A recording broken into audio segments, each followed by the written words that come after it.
Three Things Live. It's a Wednesday here. Cheri, I'm so excited to be here with you today. I'm excited to be here too. We are excited to actually welcome all of our girlfriends and guy friends to Three Things Live today, where we are going to have so much fun. Thing number one, something to make us smile. Thing number two, something to learn. And thing number three, something to discover. Let's go.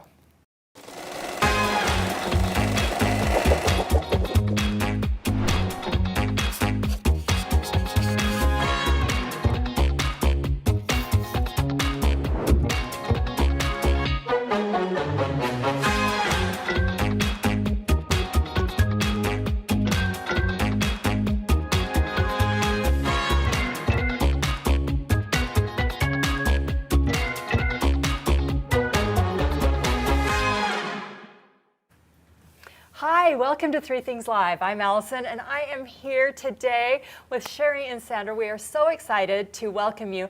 Today is all about one of my favorite things, buttons. So not only buttons themselves, but how do you sew on a button? How do you do a buttonhole? It's just one of those fun things that buttons have a great history, and I can't wait to share it with you. And they are so fun to adorn. Now, my favorite way to sew on a button? The glue gun. I was the glue gun. You were waiting for that. I was like, wait, you know how to sew on a button? I do know how to sew on a button. One of those things my mother made me learn at a very young age. But, you know, when you can just plug in a glue gun, why sew? Exactly. For a lot of things. Oh, come on. I don't recommend it on your new coat. Yeah, no, right. Doesn't hold up very well. Or your shirt. Well, we want to excuse Chris today. She is feeling under the weather. She's got that bug and cold that is running around. I know she's been doping up on zinc and vitamin C. So hopefully she'll start feeling a little bit better. But I am here with two of my favorites. I know. I'm so happy to be here. Hello, Sandra. Hi. And what a fun topic we have for you today. So, you know, do you know the history of buttons? No, but it's fascinating.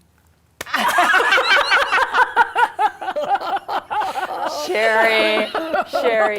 Well, the button actually dates clear back to before Christ, to BC, and it is really, and not just before Christ, 2,000 years before Christ. Wow. And so the button has been around for a long time.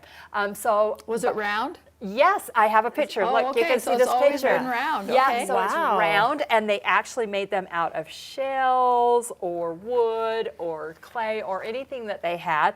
So the Indus Valley civilization, which is about 2,800 to 2,600 BC, they actually found these buttons. And so why do you think that buttons? Like, look at those. And they were like decorative. Carved. Yes, they were decorative. They They only didn't have use one them as hole. buttons. They only have one hole. How does that work? Well, you know, I don't know. I'm wondering if they didn't have needles at Okay. the time. Yeah, So- I'm sure. Yeah. So they used hot glue guns back then too, Sandra. Why not? Yes, but they weren't used for function, so they didn't hold things together. Okay. They were actually decorative. So don't you guys find it interesting that buttons have been decorative from the very from beginning? the very Yeah. first. Yes.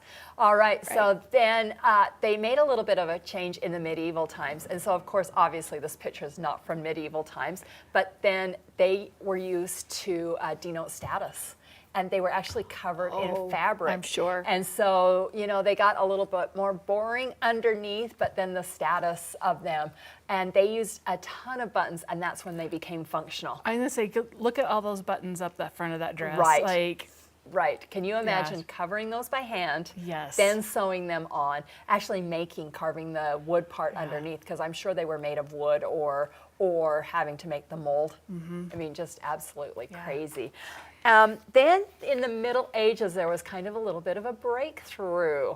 So the breakthrough with buttons is they used different metals and stone and wood, and that, this is like the 13th century.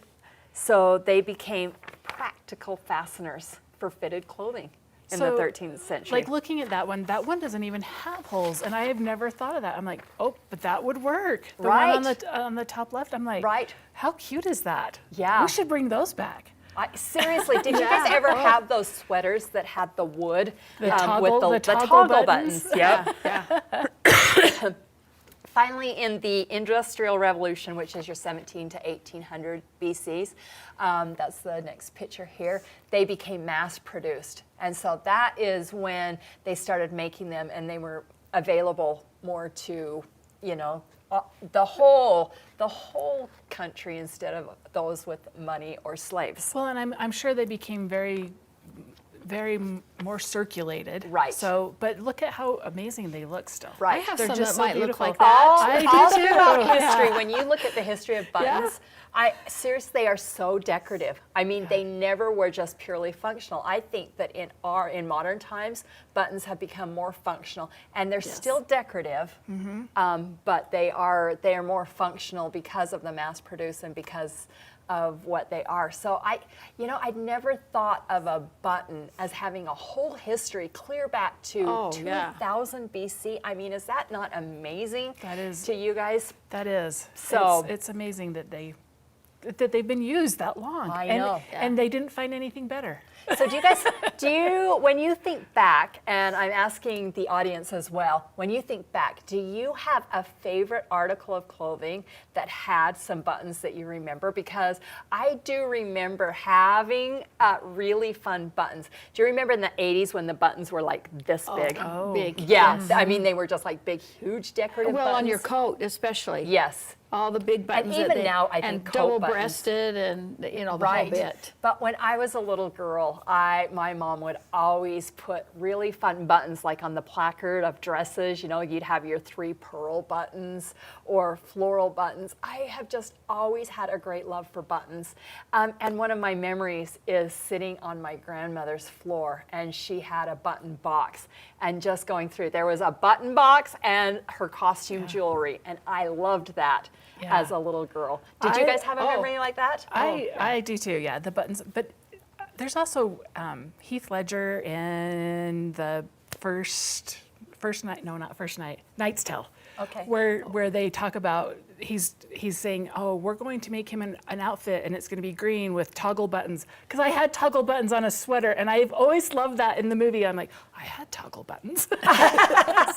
Because they were so different. And so, yeah. I loved buttons too. Yeah, I'm seeing that there's antique buttons in a collection from grandmothers. I have those as well.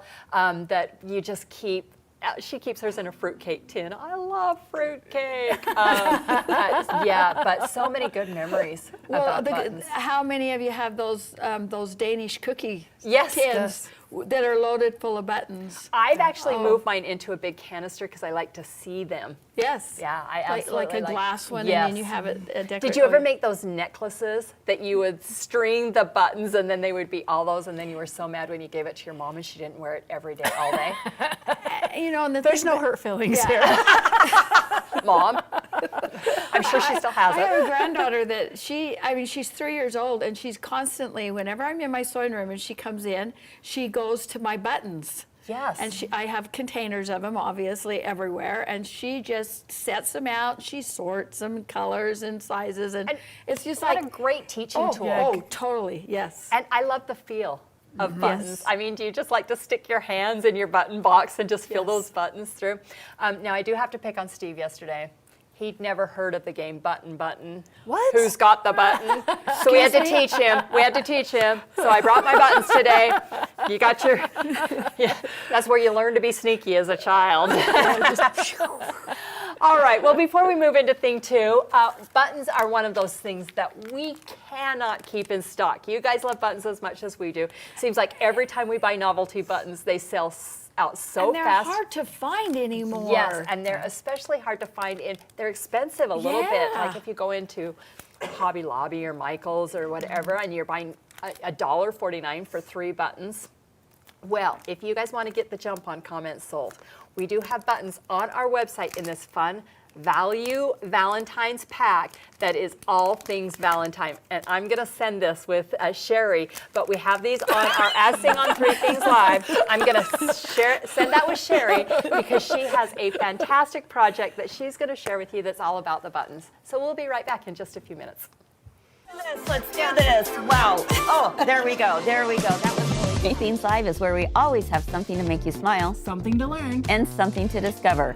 Double the fun. Yes! Exactly. Let's go. Clairbout Tiles is a system that Kimberbell came out with that can help you graph out, I guess, map out the designs that you want to put on your project. You need at least 3 inches around your project. Just like what we would see on a long arm, right? Correct. Easy. I am actually going to put this These on 6 here, inches. and you definitely need your crosshairs here and your dot in the middle. Okay. Okay? Yeah. Then the next thing I do is I mark my corners. Yes. Okay, then that way I know how to where I'm going to line it up on my next go around. My needle is definitely not over the crosshairs. Okay, so the first thing I'm going to do is I'm going to hit my laser here. But I need to be up here. Yep. So move right there. And we're gonna, first thing we're going to do is we're going to go up. Ah, look at that. And what do you know? We're ready to rock and roll. Yeah.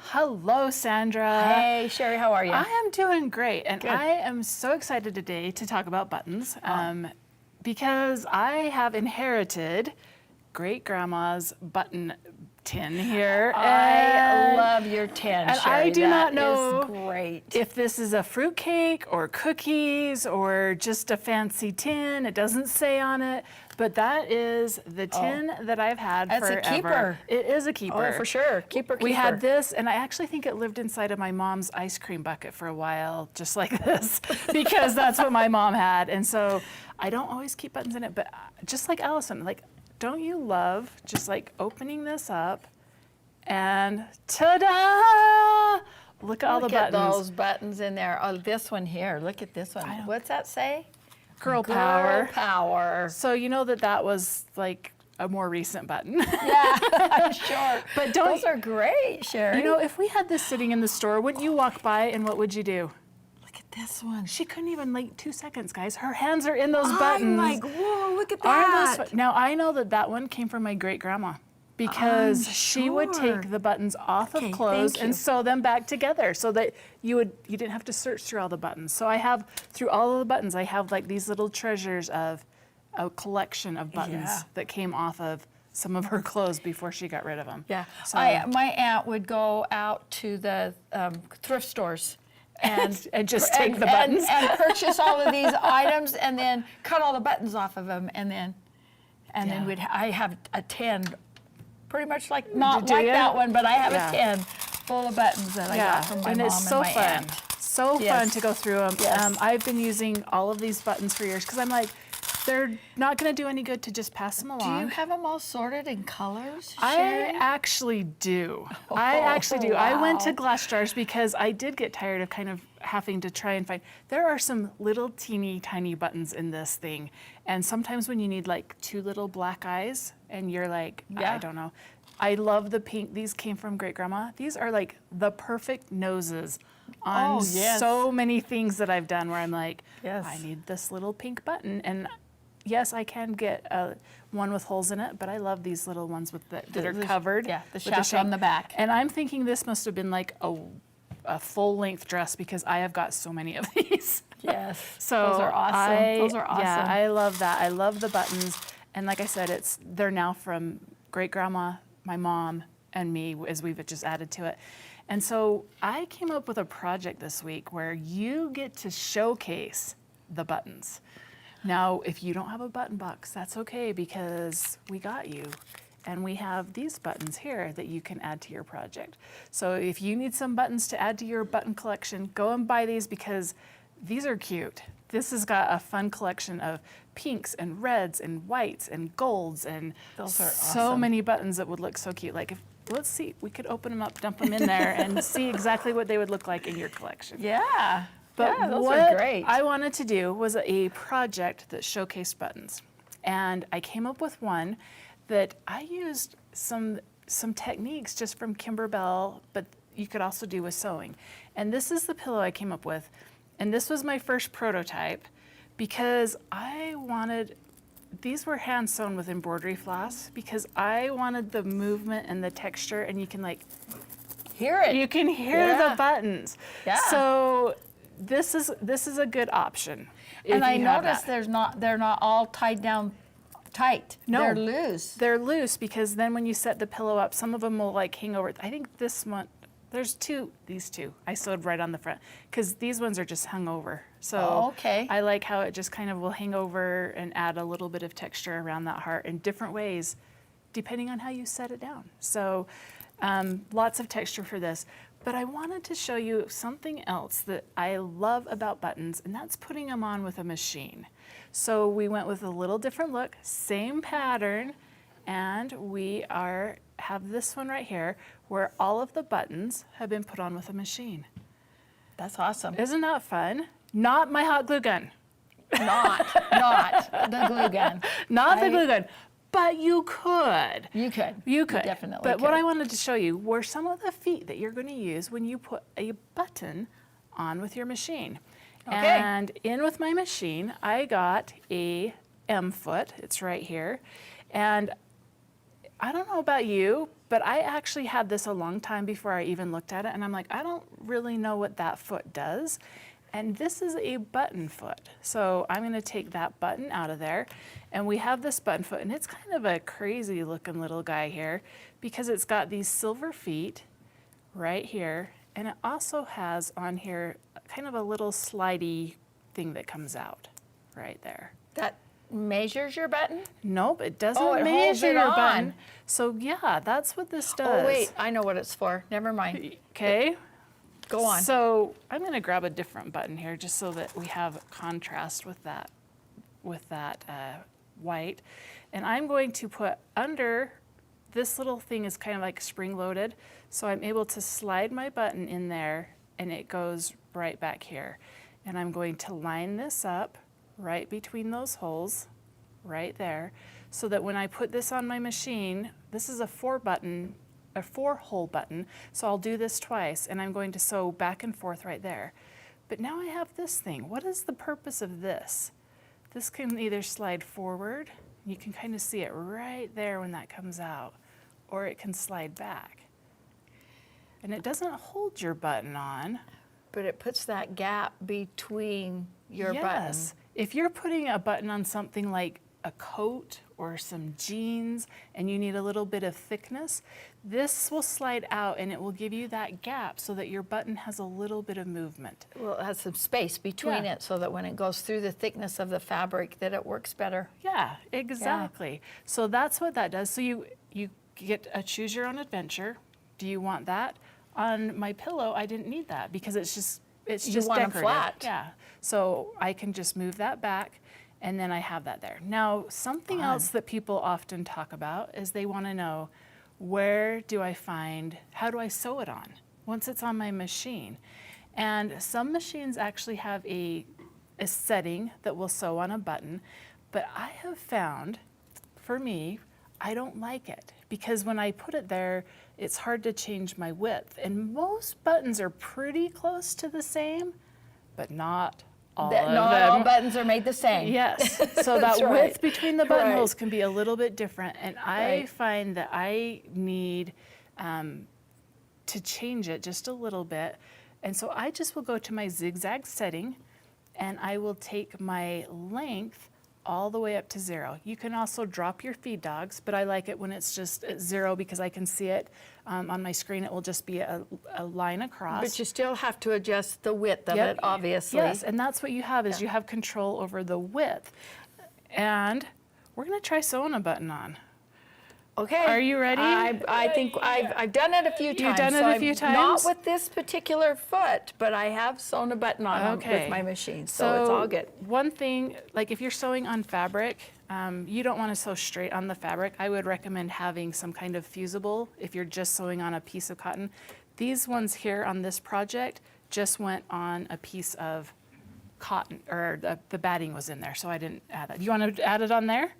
Okay. Do you want to do that? Yeah. Okay. She's been practicing her buttonholes and has one already backed and ready to go. So we'll put that button on Okay, there. so and if I you- like this foot because it does hold your button kind of in place. Okay, so how far in and out do you So it's just put going to it? go right between the two. Where those red lines where those are? red lines are. Yep. Is where your needle's going to go up and down? Yep. So like say that right there.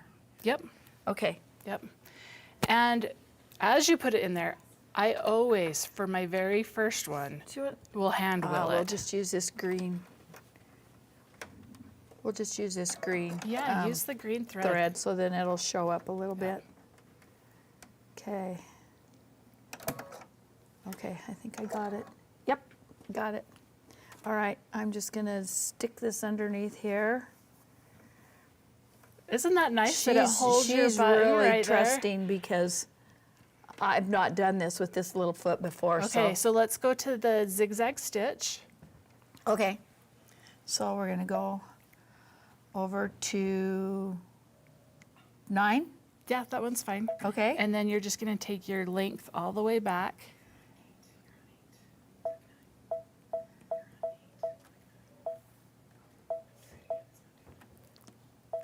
There we go.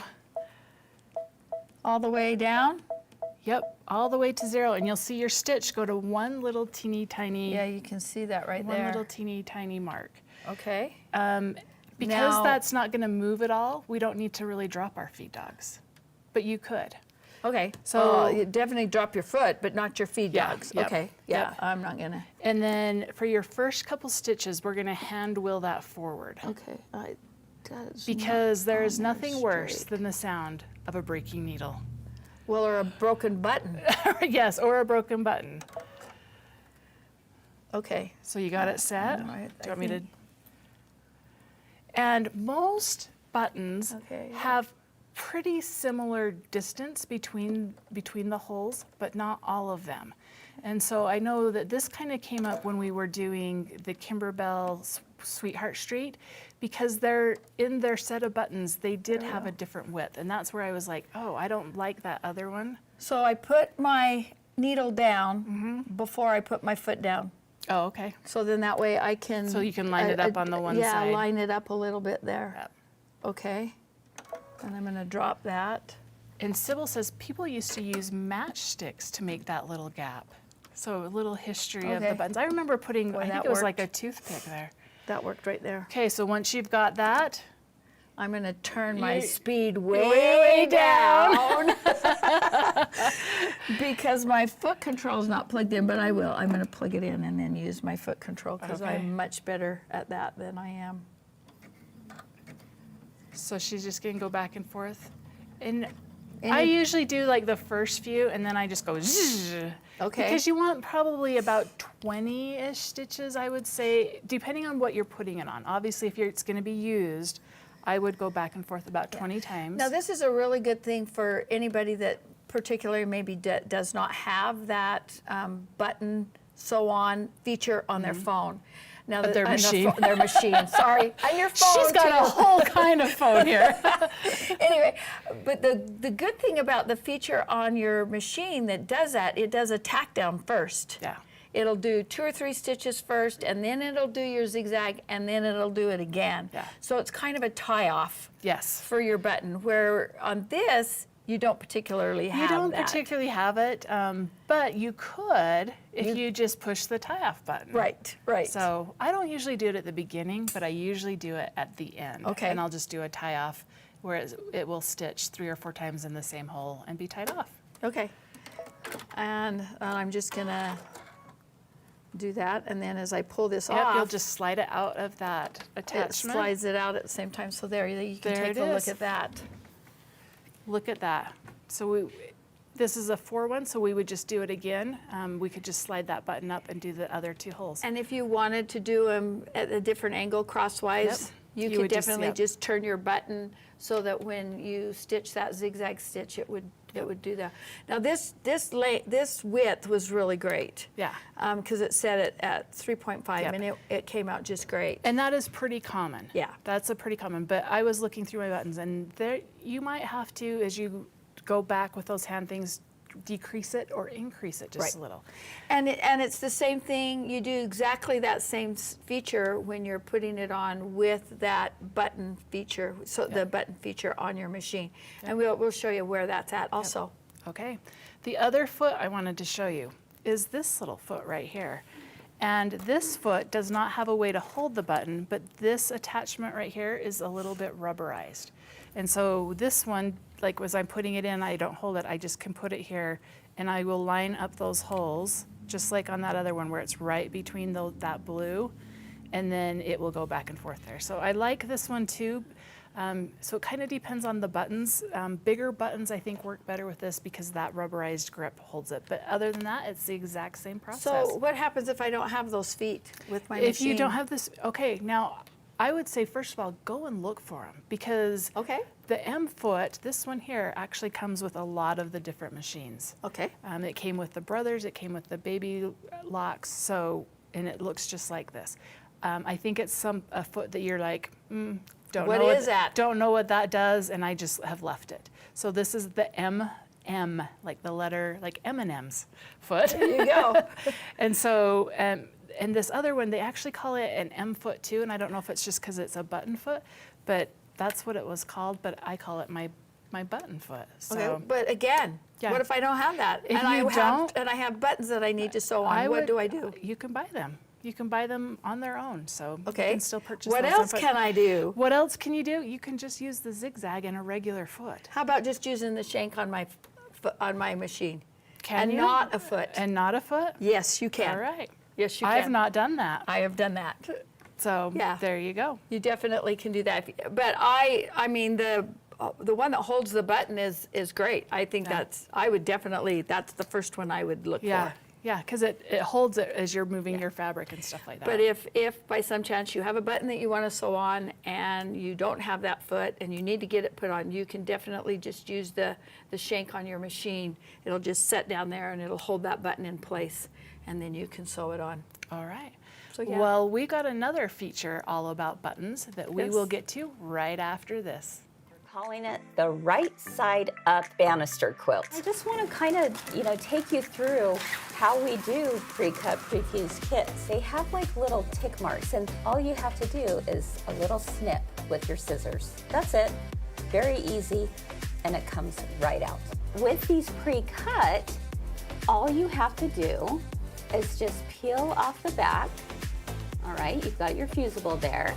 And then So if I iron you're just this, gonna place it right there. if I iron this and it doesn't stick, I need to just go make sure I peeled off the backing. Yeah.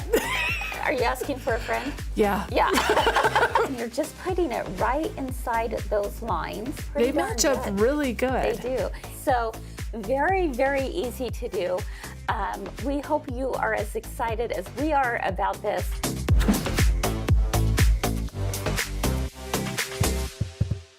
Welcome to another Swig Night. It's our first of the new year. I am going to do the unthinkable. I'm going to cut my threads. So I'm going to take the end of my thread and just place it right here in the little port. Just kind of gently massage that in. With my little lever here, you're going to hear this little swish of air. There we go. It's threaded, guys. You don't have to be nervous about threading. You saw me do that in literally under a minute. It's like freedom. So true.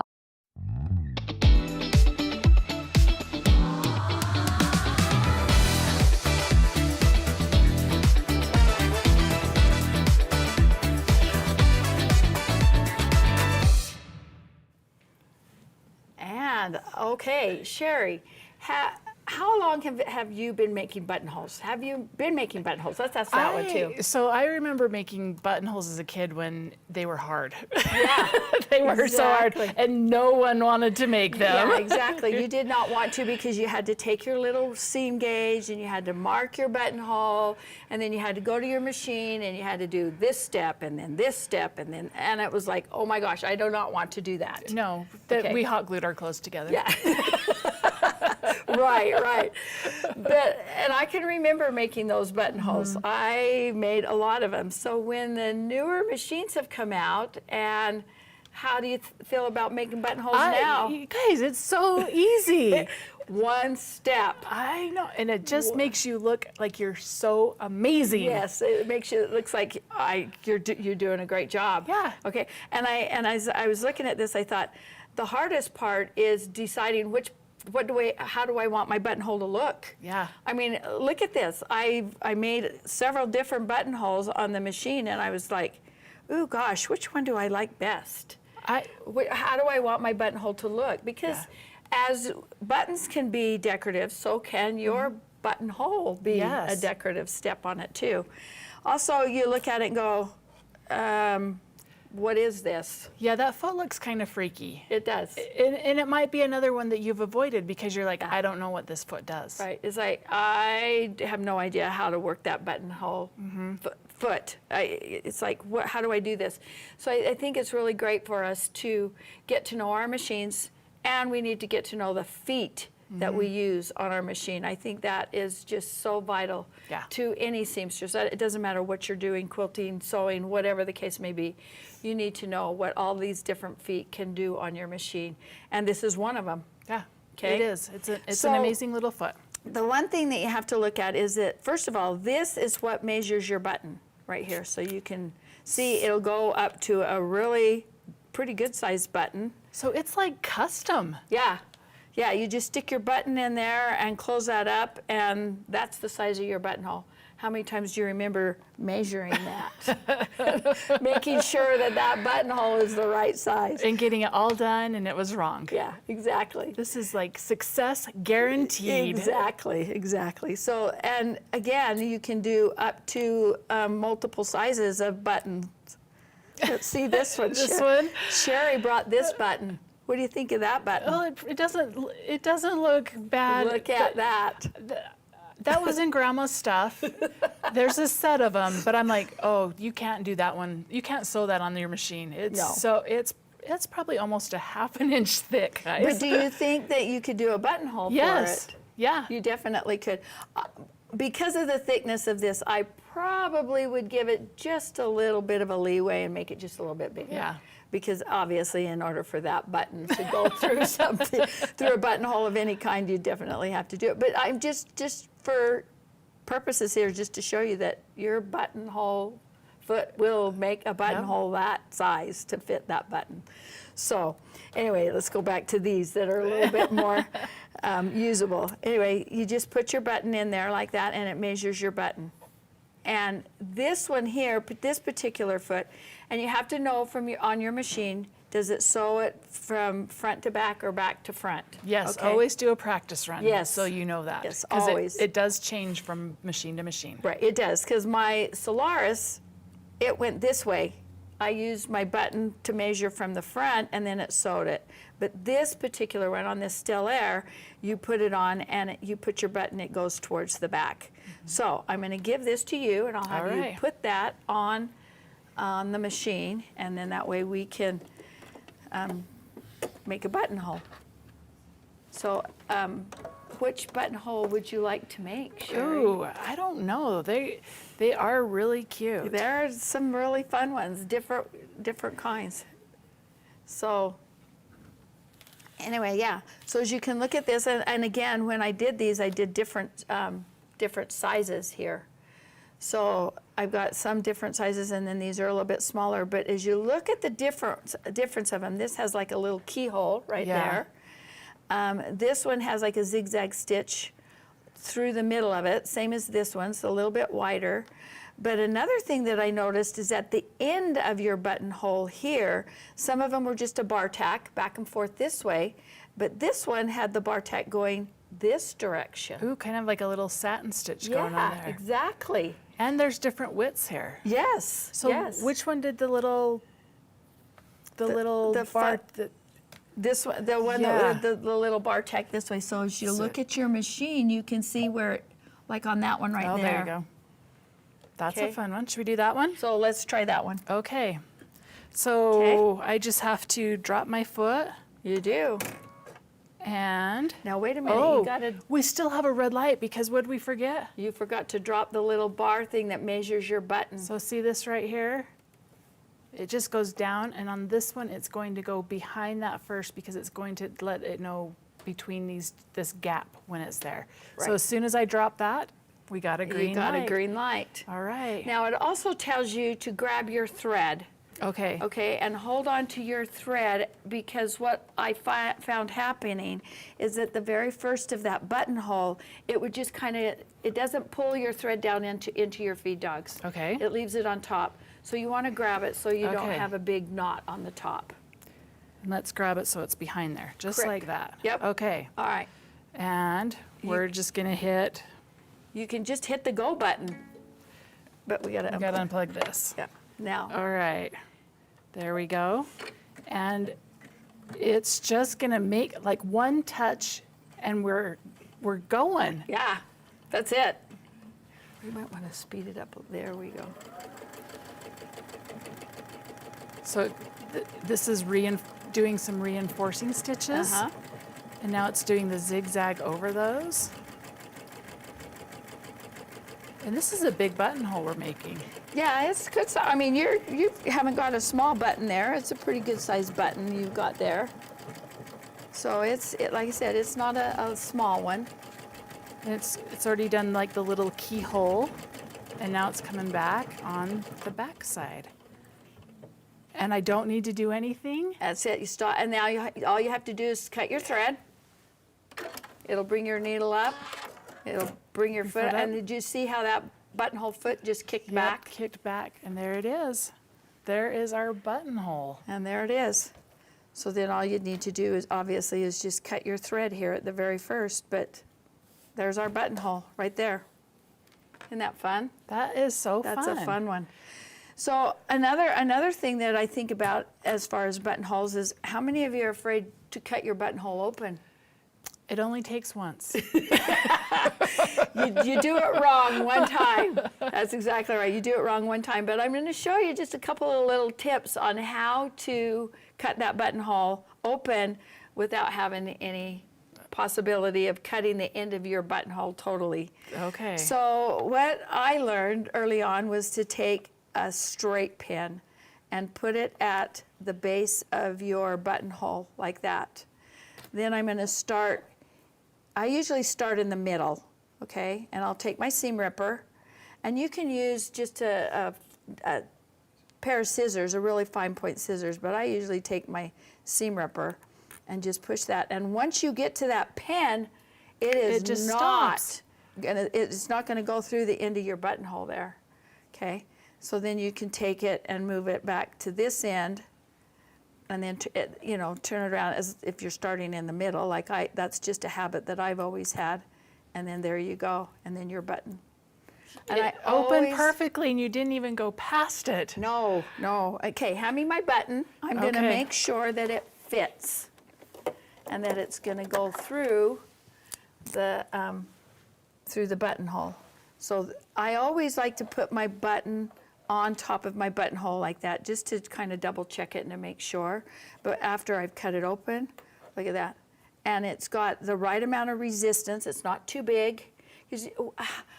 Don't you hate it when your buttonholes are too big and your buttons come undone? Or if it's too small and you can't get the I can't button get through. it Yeah, yeah. So it's always great to just kind of make a test and make sure that your buttonhole is the right size and that your button goes in and out very easily. Awesome. So there's some tips on making buttonholes, and don't be afraid of them anymore. Yeah. Because they are, these newer machines obviously are so much easier on making buttonholes. They've just they do it for you. You don't even have to. They do all the work for you. They do. I've seen a few people say things about making them in the 70s, and we're Oh, not yes. going back to the No, 70s no, anymore. We're not. So. No, we're not. We're not. So it's always great. All right. So there well, we go. Thank you, Sandra, for teaching us bet. all about buttonholes. So now you guys are set to get the buttons and the buttonholes on your projects in just the right way. And we have a couple of things coming up on 3 Things Live Okay, that we want fun. to talk about. The first one is at 2 o'clock today. We have a post going up that is going to say, "Ask us anything." And we want you in that post right there to ask us questions, things that you want to know how to do. You could ask us, like, I don't understand this concept, and you're going to put it there. Now, if you see someone's posted like, I don't know how to do a binding, perhaps, like I'm confused when the binding is joined, and you are the same, on their comment, if you will just reply and say, I don't understand this either, then we will know like, oh, there are a lot of people who don't understand this. So this is your chance to ask those questions and to get answers. And from that, we're not going to answer every question because I don't know, maybe the show's not that long, but we are going to look there and we're going to answer those questions that you need to know how to do. So remember, at 2 o'clock, you're going to see this graphic that's on the screen right now that goes live. So 20 minutes from now, look for this, and that's where you're going to type your burning questions, because that gives us one place to go to find all of them. And the whole thing about it is, Cheri, there's no such thing as a stupid question. There's not. If you don't understand it, please ask the question. Oh, for sure, because you know that if you have that question, there's always someone else that has that very same question. Yep, exactly. And we're going to help you find the answer. Okay, the second one is what we're hoping to avoid, and this is the call out for the epic fails. What have you sewn? And we've seen a few of these coming in, and you guys are amazing. Thank you for sharing, because we've all been there. Yeah, we've all been there, and we have loved seeing those, because been there, done that.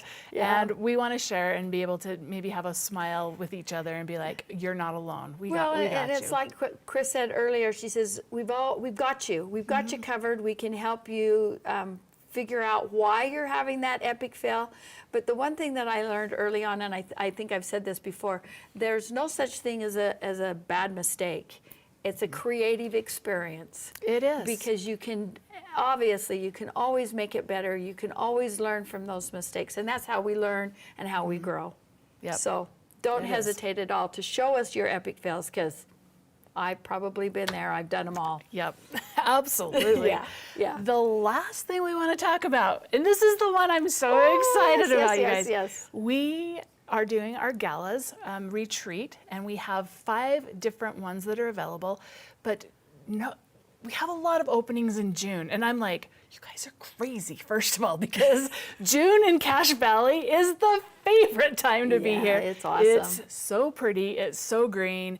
The mountains are, I don't know what it is in June. They're just alive again. They're beautiful. So if you are thinking about coming to galas, it is a sewing retreat where you get to bring your own projects. We provide a machine, and we provide the laughter, the fun, the prizes, And classes. I mean, not classes, but demonstrations. We do demos throughout the whole thing too, so you can learn different things there too also. Yep, So you'll be we're learning, excited. creating, and having so much fun. If you're scared because you don't have a friend that wants to come with you, come. I'll be your friend. Yeah, come, because friendships are made in just mere minutes, and you're going to find that you have your new best friends right there. We've seen it time and time again, and so we hope you'll join us for galas.